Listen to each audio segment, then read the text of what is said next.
Listo. Pues normalmente generan conceptos.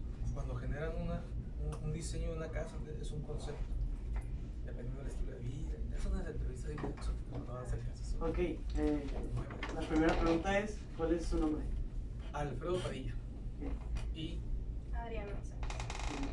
¿Cómo decidieron dedicarse a la psicología? primero las damas. ¿Cómo decidí? Pues porque veía que muchas personas en mi contexto se comportaban de manera diferente ante una misma situación. O sea, ahorita lo puedo decir así, en aquel entonces no lo hice de esa manera. Entonces, pues es la espinita de si es una misma situación, ¿cómo la ven de diferente manera? Y ya conforme la carrera, pues fui agarrando diferentes enfoques.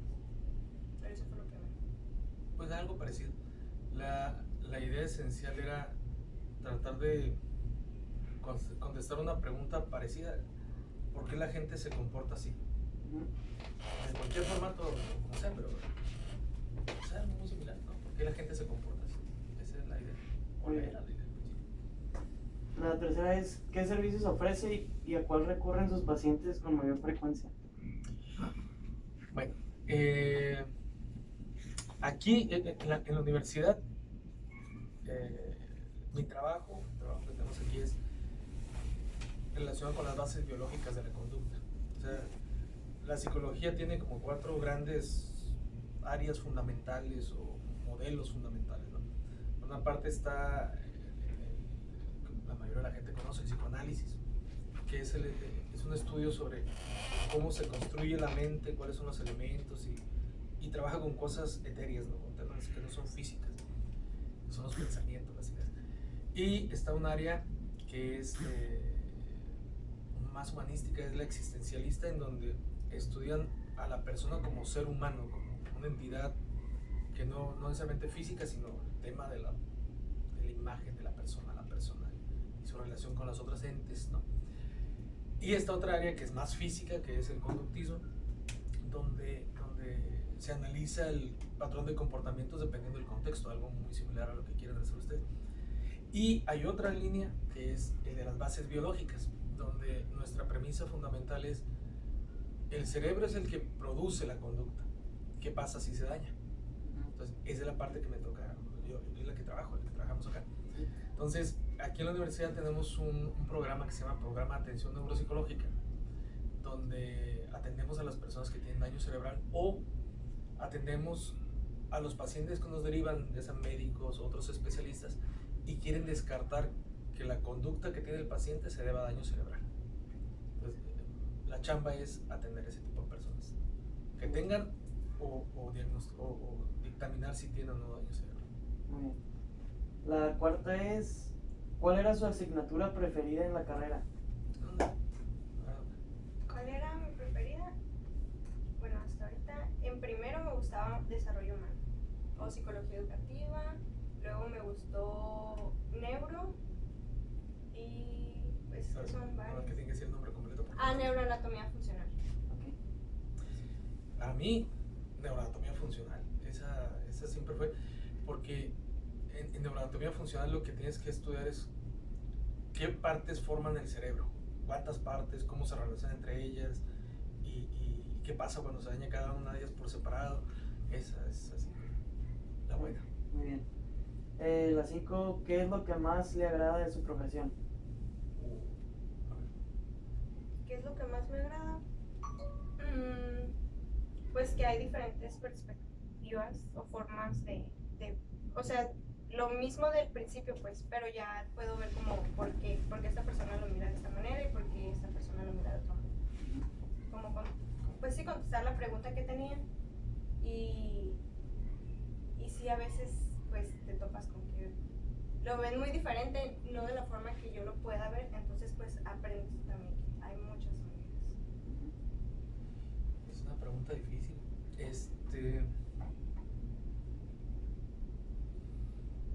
Quizá una de las cosas que siempre me ha movido mucho en los proyectos de investigación, o casi cualquier cosa que hago, es tratar de entender por qué sucede eso. Sigo con la idea de por qué la gente se comporta. Entonces, yo creo que una de las cosas que no me gusta es que empiezas a entender que la gente puede comportarse de diferentes formas y conoce las posibilidades, las posibles causas de eso.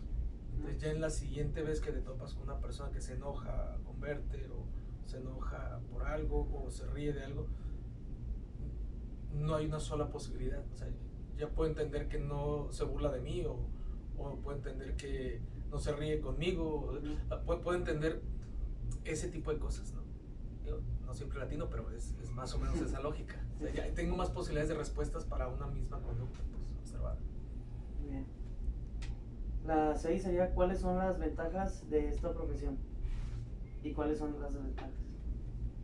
Las ventajas, bueno, a mí me gusta mucho porque pues, entiendes por qué las personas se comportan como se comportan y puedes entender tú cómo te comportas. Eso siento que son las ventajas, siento que entiendes muchos comportamientos, muchos. Pero las desventajas, sí hay desventajas, a lo mejor entender tanto a la persona, a lo mejor sería una desventaja. Pero yo lo miro más como una ventaja. Las ventajas.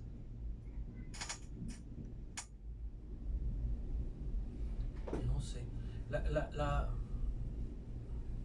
Por ejemplo, para los pacientes una ventaja de ir al psicólogo y no ir con el neurólogo o ir al psicólogo y no ir con el psiquiatra es que no damos medicamentos. No estamos capacitados para dar un medicamento o recetar medicamentos. Esa es una ventaja y quizás es una de las principales ventajas por las cuales acuden con el psicólogo y no con otro especialista.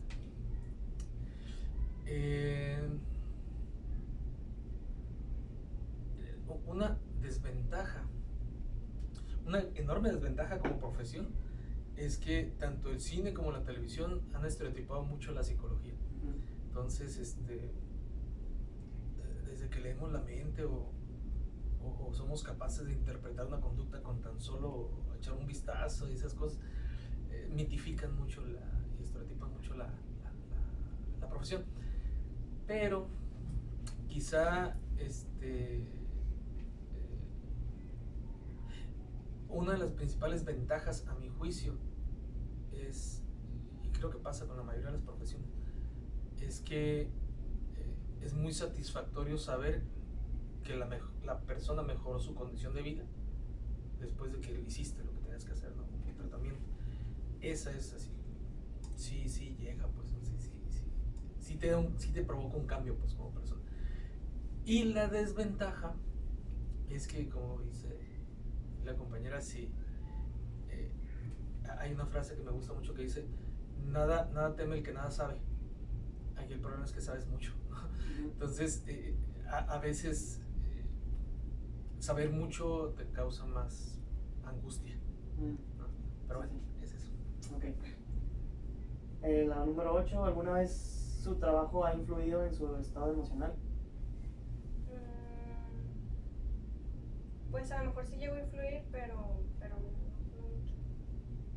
Todo el tiempo. Sí, pues sí. A veces le digo a mis alumnos, es que normalmente al psicólogo no va la gente que es emocionalmente estable. ¿No? Y en mi caso, a mí me ha tocado trabajar mucho con pacientes con daño cerebral y pues ves la angustia atrás de la persona y a veces pues normalmente lloran o están ansiosos, pero también me ha tocado trabajar en el área criminológica, entonces, o trabajar para dependencias de gobierno donde se están planeando desarrollo de proyectos y a veces debes de entender cómo se mueven las cosas antes de que salgan en los periódicos o en las televisiones y entonces ves muchas de las razones del comportamiento que no son muy apropiadas y entonces hay que tratar de enderezar eso, ¿no? Y sí, hay cosas que me ha tocado ver que no me gustan, no estoy de acuerdo con eso y pues, es algo de ahí, ¿no? Pero sé que ya existe eso, entonces te genera como coraje, angustia, desesperación. Y hay otras en las que, pues, no, por ejemplo en Neuro trabajamos con dos tipos de gente, con gente mayor de 35 a 60, 70 años con niños, ¿no? De 5 a 12 años. Entonces, pues, normalmente los huercos te hacen reír fácil, ¿no? Hacen cada cosa y tienen respuestas muy curiosas. Entonces, sí, todo el tiempo es así como, sí afecta. No es robot, ¿no? Cuando se encuentra con un paciente, ¿utiliza dentro de las sesiones gráficos, ya sean texto o imágenes? Si es así, ¿para qué los utiliza?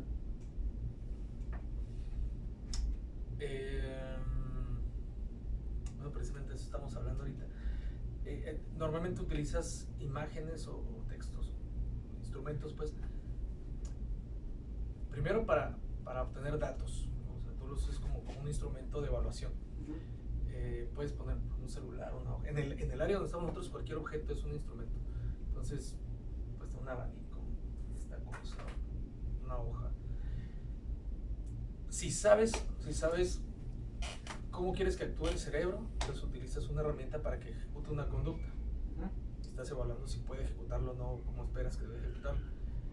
Ese es en la primera. Un objeto, si pudiéramos tener objetos diseñados exclusivamente para evocar una conducta específica, sería muy bueno.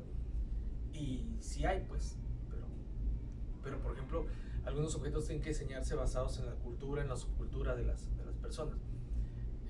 Eso nos están pidiendo mucho, por ejemplo, los americanos, los de Arizona, los de California, constantemente nos están pidiendo estrategias para evaluar a los latinos en su cultura, con sus conceptos, con sus cosas.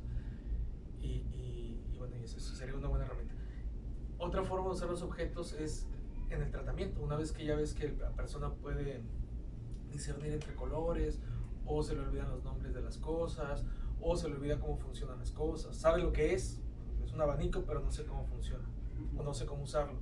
Bueno, si hubiera instrumentos, objetos que pudieras, me estoy imaginando algo de madera, no puede ser algo de plástico o cualquier otro material, que pudiera manipular el sujeto, desarmarlos y armarlos y hacer que funcione, eso por ejemplo se podría utilizar como una estrategia de intervención para algún tipo de persona que tenga problema con eso.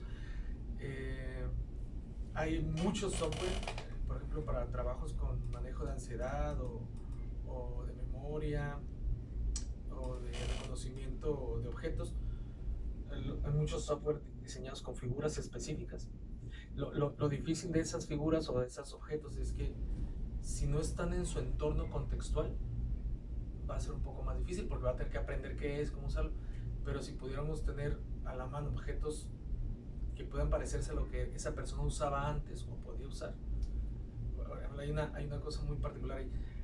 Cuando llegan personas de maquila o llegan personas que trabajan en la industria o que trabajan en alguna actividad que implique, por ejemplo, diseño o arquitectura, donde los objetos no son tan comunes o cotidianos, para hacer que la persona se reintegre al trabajo, hay que ayudarle con ese tipo de cosas. Normalmente las empresas o las industrias no te dan chance de llevar al paciente y trabajar con el paciente ahí, ¿no? Entonces, si pudiéramos tener ese tipo de objetos particulares, sería muy bueno, ¿no? La número 10, ¿cómo consigue obtener la información que necesita de un paciente para hacer el diagnóstico o la evaluación? Leyéndole la mente. Pues es una entrevista, una historia clínica. Sí, básicamente una entrevista. Pues si sabes qué es lo que estás buscando, pues vas guiando las preguntas hacia eso. Y pues la historia clínica es muy general, sus antecedentes. O puedes utilizar instrumentos prediseñados, ¿no? O sea, el asunto es que primero tienes que hacer lo que dice ella, o sea, hacer una entrevista, y la entrevista, pues igual, pues vas dirigiendo, pues tú. O sea, hay cosas en el área de nosotros de daño cerebral. Tú ves una persona que viene caminando de cierta forma, o tiene ciertos gestos, o tiene ciertos movimientos, y dices, es probable que tenga un problema de motricidad por una embolia que ocurrió en el hemisferio izquierdo, y por lo tanto va a tener estos otros síntomas, que no los puedes ver hasta que no se los pidas que los haga. Entonces tiene que ser a fuerza la entrevista. Pues, normalmente no es estructurada, o a veces sí, pero lo que pasa es que como tienes que conocer el contexto del sujeto, las entrevistas, una parte es estructurada, nombre, edad, dirección, que si has tomado, que usas drogas, pero hay otra parte en donde ya vas indagando particularmente lo que vas a encontrar, que es lo que dice ella, ¿no? Si sabes qué estás buscando, pues vas planteando las preguntas. Pero ya cuando quieres determinar qué tanto es tantito, es decir, sí sabemos que tiene evidencia de daño cerebral, pero qué tan dañado está. Ahora ahí utilizas instrumentos prediseñados donde ya pones ahí una actividad, evalúas el instrumento, evalúas el resultado y lo comparas contra ciertos parámetros, ¿no? Ahora sí está muy mal o no está tan mal, ¿no? A pesar de que el paciente diga, no, es que estoy muy mal, pues no tanto, señor. No, pues así, con instrumentos prediseñados y con entrevistas y la experiencia, ¿no? De cómo vas jalando la información. Muy bien. La 11. Tomando en cuenta que el diseño gráfico es la disciplina en donde se crean comunicaciones visuales para transmitir mensajes específicos a grupos determinados, buscando una acción deseada por parte de ellos. ¿De qué manera la psicología puede ayudarnos a los estudiantes de diseño gráfico a realizar mejor nuestras actividades de diseñadores?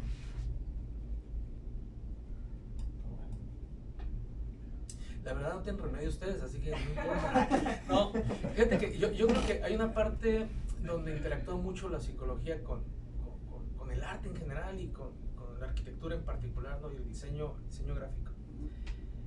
Ustedes normalmente trabajan sobre conceptos, nosotros le llamamos constructos, que es, a diferencia de un concepto que tú lo buscas en un diccionario y te da la descripción del significado y del significante. Nosotros lo que tratamos de hacer es construir una idea a partir de la realidad del sujeto, ¿no? Es lo que te decía, si por ejemplo un paciente viene y dice, es que estoy muy mal, ya nadie me quiere, tengo daño cerebral, ya no puedo mover la pierna. La idea es empezar a construir el concepto a partir de lo que dice, o sea, construir su concepto. Es decir, ok, tú tienes esta idea general, bueno, yo te voy a decir lo que yo estoy viendo, pero tienes que generar un constructo a partir de eso. Entonces, en el caso de la relación que puede haber entre psicólogo y diseñador, yo creo que ahí por ejemplo, hay una cosa clásica, ¿no? Que es el constructo a partir del uso de colores. ¿Qué tipo de color promueve qué tipo de conducta o de percepción o de cambio de emoción, ¿no? Pero, por ejemplo, estos temas que trabajaron ¿cómo se llaman los alemanes de la casa muy famosa de diseño? Bauhaus. El Bauhaus, sí.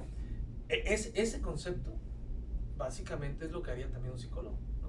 O sea, la idea no es innovar por construir algo diferente, sino hay que construir algo diferente, pero que le sirva al sujeto en el contexto donde está. Entonces la psicología te podría ayudar a interpretar la forma en que el sujeto concibe su realidad y te podría dar una idea de algo que le podría ser más funcional al sujeto. Algo así. Ok. La número 12 y última. ¿Ha participado en conjunto con diseñadores gráficos, mercadólogos o publicistas en algún proyecto o trabajo? Si es así, ¿de qué se trató esta actividad y cuál fue su participación? Bueno, ahí directamente con la Facultad de Arquitectura tienen ustedes, creo que un laboratorio, centro de diseño gráfico, algo así se llama, uno que está en el segundo piso ahí, el edificio que está enfrente de la facultad. Bueno, el caso es que ahí lo que le pedimos es que nos enseñara un logo para una unidad académica.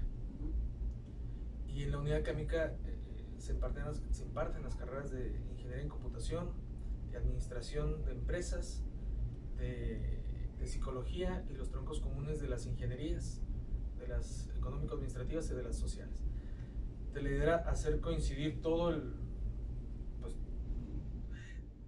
las formas de ver su realidad de cada una de las especialidades, y pues le pedimos que construyera algo que los identificara, ¿no? Entonces por eso te hablé del constructo, porque lo que nos pedía la coordinadora de ahí del área, que no me voy a acordar cómo se llama, ya parece que es la misma maestra que está dando clases, lo que nos pedía es, bueno, ¿cómo ustedes ven su contexto? ¿Qué creen que lo representa? Entonces tuvimos que preguntar a todos los alumnos, literal a todos, no eran tantos, entonces les preguntamos a todos los alumnos, a todos los maestros, y ahí la onda es que tanto en las psicologías como en las administrativas, las personas que dan clases son de diferentes áreas del conocimiento. Entonces, tenemos economistas, sociólogos, trabajadores sociales, psicólogos, contadores, fiscalistas, abogados. Entonces la idea era como, ¿cómo le hacemos para construir?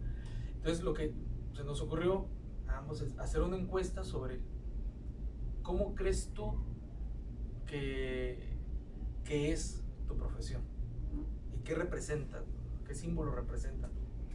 Entonces les pasamos los datos, ellos diseñaron ahí entre unos alumnos y la maestra, nos enseñaron varias opciones y al final de cuentas construimos algo que representaba no solamente la idea de qué es la profesión, sino cómo queremos vernos a mediano y a largo plazo. Y esa quizá fue la parte más interesante que lograron hacer ellos, porque jugaron con colores, jugaron con las formas, ¿no? Los círculos y las líneas, curvas, y hasta eso, un concepto que me decía la maestra es, no vamos a usar líneas rectas. Está bien, ¿no? A mí me es inclusive, pero sí cambia la lógica, pues. Nos dieron una serie nos dieron el diseño y todas las posibilidades de uso en los tonos. Si es en escala de gris, tienes que hacer así. Si es en colores, así. Y que si son colores sólidos, así. Que si hay gradiente. Okay. Porque nos explicaba la parte técnica de cómo cambia la imagen y cómo cuando se imprime sobre el tipo de superficies, pues, son diferentes, ¿no? Y cambia el significado, y cambia el sentido o lo que quiere representar para el que lo ve. Dije, ahí le aprendimos mucho. Alguna vez nos pidió también la carrera de diseño, creo que fue la de diseño. Hay una materia en la que empezaron a usar los laboratorios que hicieron abajo, los talleres que hicieron laboratorios. Y en una materia les piden que diseñen un objeto de uso cotidiano, pero que le den otra forma, ¿no? Pero que sea funcional. Yo me acuerdo que nos hablaron, a los psicólogos nos pidieron que fuéramos a evaluar el trabajo final, y había muchas macetas, como que el concepto era hacer macetas. Y entonces hacían con diferentes materiales, diferentes formas de maceta, algunas colgantes, otras que tengas que poner así, otras que desarmabas. Creo que era diseño industrial, ¿no? No me acuerdo. No sé, porque eran dos materias, pero implicaba hacer diseño de algo. Y entonces nosotros tenemos que darle una opinión sobre qué representa o qué representa emocionalmente o simbólicamente, ¿no? Y bueno, pues ahí hicimos eso. No sé si le sirvió, pero pues el diseño está curado, ¿no? Los conceptos de lo que hacían. Algunas no funcionaban. Una vez le pedimos a arquitectura también que nos diseñara bancas para uso externo, pues. Y pues son chavillos, pues le echan muchas ganas al diseño y se ponen futuristas. Y entonces, no sé, como 10, 12 bocetos nos hicieron de las bancas y los datos técnicos, las dimensiones, la antropometría y todo eso. Y le dije, ¿sabes qué? Están muy bonitas, pero nos hizo una propuesta que a ellos les gustó mucho, que era una banca como una U, y en medio había una pared así alta, y caía agua de la pared, ¿no? Y había como un jardincito arriba, algo así, y con unas luces, para que dijera agua de cena. Ya, están muy bonitas. Le dije, nada más que hay un detalle técnico. ¿Qué pasó? No tenemos agua potable. no hay agua potable, entonces sería muy bueno si le instalas con agua potable, te la compro lo que cueste, ¿no? Pero esa es la otra parte que nosotros podemos aportar. O sea, la percepción de la realidad en el diseño gráfico te puedes ir hasta donde te dé, pero hay que aterrizar en lo que haces cotidianamente y sobre todo lo que puede el sujeto concebir como realista y funcional, ¿no? Porque a veces puedes hacer cosas que técnicamente sean muy funcionales, pero si la gente no está acostumbrada a eso o no lo sabe usar o no puede usarlo porque su cultura no le da para usar esas cosas, ¿no?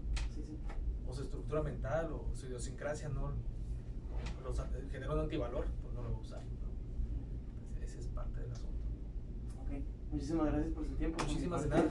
Muchas gracias. Ande pues. Hasta luego. Muchas gracias. Señor, ándele. Les- Vamos a hacer famoso.